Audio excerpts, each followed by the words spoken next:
All right, guys, Steve the drummer here, Steve Delamar. Want to welcome you to part one of a several part series here on drum equipment that I use. And today we're going to talk about acoustic drums. I know you guys know me on my channel as the guy that plays the Roland TD30 electronic drum set to do drum covers with, and that's, while that's true, there's more to the story. And you know, I have that TD30 drum set and absolutely love using it. It's an awesome tool. It's always set up in my little drum room for practicing, for working out parts to songs, for recording drum covers, and that's absolutely awesome. But in addition to that, I also play acoustic drums as well. And so I've got this multi-part series where I'm going to touch on different parts of equipment, and so that's what we're doing here today, is we're talking about acoustic drums. Now, a couple of things before we get started. Number one, I want to say thank you very much for tuning in. Thank you very much for watching my videos. If you like what you see, please by all means subscribe to my channel, press the like button, leave some comments. I love to interact, and I would love to hear your thoughts on what I have to say and what I'm doing here. Secondly, I'd like to say that this is an opinion video.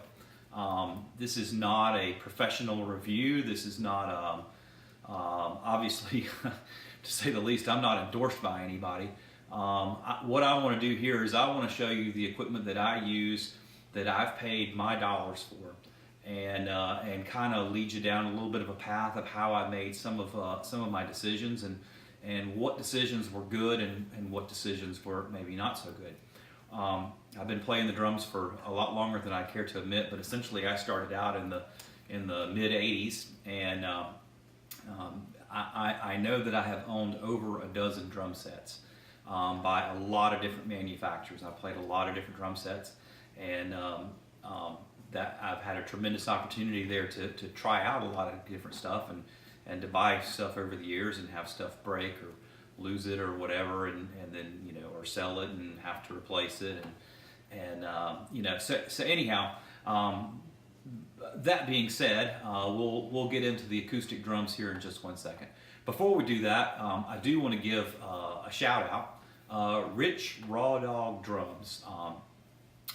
Rich has got his drum cover channel as well, and he plays an acoustic setup as well, and one of the things with Rich's channel is I believe in reading between the lines of some of the things that he said and some of the songs that he's covering, is that he's trying to be a little bit off the beaten path. And my hat's off to Rich for doing that. That's certainly a road to take, and I truly respect that. A lot of the years that I've spent playing the drums have been playing in essentially alt-rock bands back in the '80s, doing the college radio stuff, doing the U2 way before U2 was popular, and REM and things of that nature, and then moving into the '90s, a little bit into the grunge stuff, and then you know, I feel like my bar drumming career has been largely centered in the alt-rock, kind of off the beaten road type of stuff. And if I were to break out an old song list, I'm sure everybody would be scratching their head going, what is that? But anyhow, back to Rich here. Rich has chosen the path of playing the off the beaten path covers, and that's an absolutely excellent choice to make. And I want to raise my hat to Rich and say, if you guys haven't checked out his channel, please by all means go check it out. Subscribe. He's an awesome drummer, and he's got some really interesting things on his site. There's an Oingo Boingo tune. There's a tune by the Fix. He's got lots of really cool stuff out there. And the other thing that I'd like to say is that I was the recent recipient of a Drum Man 190 bag. Let me see if I can get it on the screen here. A Drum Man 190 bag. And of course, this came from Drum Man 190, but Rich Raw Dog had a hand in that he purchased the bags to be given away in a contest from Drum Man 190. So I want to take a second out here to give a very heartfelt shout out to Rich Raw Dog Drums. Please, by all means, go check out his channel. All right, the next thing I'd like to get into is my acoustic drum setup and how I have come to the choices that I have come to.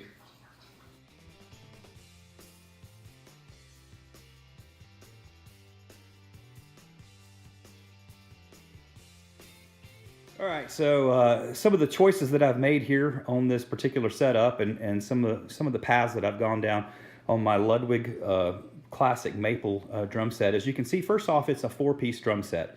Now, a lot of people play different configurations and different setups on their drum set, and you know, I think by all means you should play what works for you. Now, I personally prefer a 4-piece drum set for a handful of reasons.